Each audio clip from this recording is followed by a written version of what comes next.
જય શ્રી કૃષ્ણ. ભક્તિનો દરિયો ચેનલમાં આપનું સ્વાગત છે. સારા સાથે ખરાબ કેમ? આ પ્રશ્ન સદીઓ જૂનો છે અને દરેક સારા માણસના મનમાં ક્યારેક ને ક્યારેક આ વિચાર જરૂર આવે છે. જ્યારે આપણે કોઈ પ્રામાણિક વ્યક્તિને સંઘર્ષ કરતા જોઈએ અને કોઈ લુચ્ચા માણસને સફળતાના શિખરો સર કરતા જોઈએ, ત્યારે ન્યાયતંત્ર પરથી વિશ્વાસ દગી જાય તે સ્વાભાવિક છે. તમે ક્યારે વિચાર્યું છે કે ભગવાનના લિસ્ટમાં કોઈ ભૂલ થઈ રહી છે? તમે સિગ્નલ તોડતા નથી, કોઈનું દિલ દુભાવતા નથી, છતાં મુસીબતો તમારા એડ્રેસ પર જ કેમ આવે છે? અને પેલો સામેવાળો જે આખો દિવસ ગોલમાલ કરે છે, એની ગાડી તો ફૂલ સ્પીડમાં દોડે છે.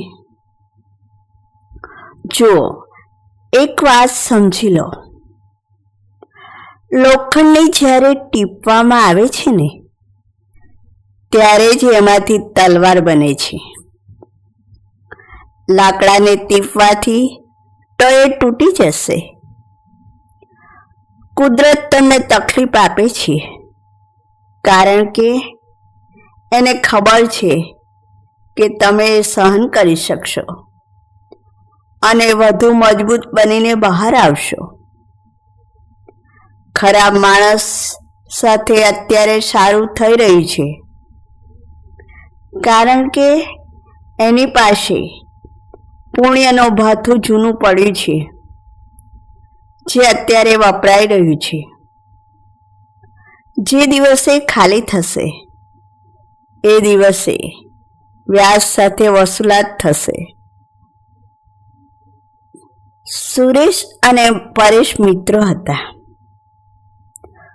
સુરેશ અત્યંત પ્રામાણિક અને ધાર્મિક માણસ,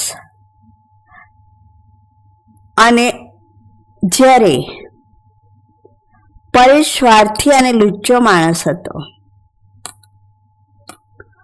સુરેશ મંદિરથી પાછો આવી રહ્યો છે. રસ્તામાં એનો પગ એક તીક્ષ્ણ કાંટા પર પડે છે અને લોહી નીકળવા લાગે છે. એ સમયે સામેથી પરેશ હસતો હસતો આવે છે. પરેશને રસ્તામાં પડેલી 100 રૂપિયાની નોટ મળે છે. પરેશ: જોયું સુરેશ, તું આખો દિવસ ભગવાન ભગવાન કરે છે, તોય તને પગમાં કાંટો વાગ્યો, અને હું કોઈનું સારું નથી કરતો તોય મને બેઠા બેઠા પૈસા મળ્યા. તારો ભગવાન ક્યાં છે? સુરેશ ચૂપચાપ વેદના સહન કરે છે અને મૂંઝવણમાં મુકાઈ જાય છે. સુરેશ રસ્તામાં એક સાધુ પાસે જાય છે અને રડતા રડતા પોતાનો પ્રશ્ન પૂછે છે. સુરેશ: મહારાજ, મારો વિશ્વાસ દગી રહ્યો છે. હું આટલો ભલો હોવા છતાં મને દુઃખ મળ્યું અને પેલા અશુદ્ધ માણસને સુખ મળ્યું. કેમ? બેટા, તું માત્ર આજનું પરિણામ જુએ છે, પણ કુદરતનો પૂરો ચોપડો તે જોયો નથી. ચાલ, હું તારો અને પરેશનો ગયેલ જન્મનો હિસાબ બતાવું. સાધુ: સાંભળ સુરેશ, તારા જૂના કર્મો મુજબ આજે તારા નસીબમાં એક મોટો અકસ્માત અને મૃત્યુ લખેલો હતો, પણ તારી આજની ભલાઈ અને ભક્તિને કારણે એ મોટું મૃત્યુ માત્ર એક કાંટાના પરિવર્તિત થઈ ગયું. તારું મોટું સંકટ ભગવાને નાનું કરી દીધું અને પેલો પરેશ એના પાછલા પુણ્યો એટલા મોટા હતા કે આજે એને સોનાનો ઘોડો મળવાનો હતો, પણ એના આજના ખરાબ કાર્યો અને પાપને કારણે એનું મોટું નસીબ કપાઈને માત્ર 100 રૂપિયામાં પૂરું થઈ ગયું. સુરેશની આંખો ખુલી જાય છે.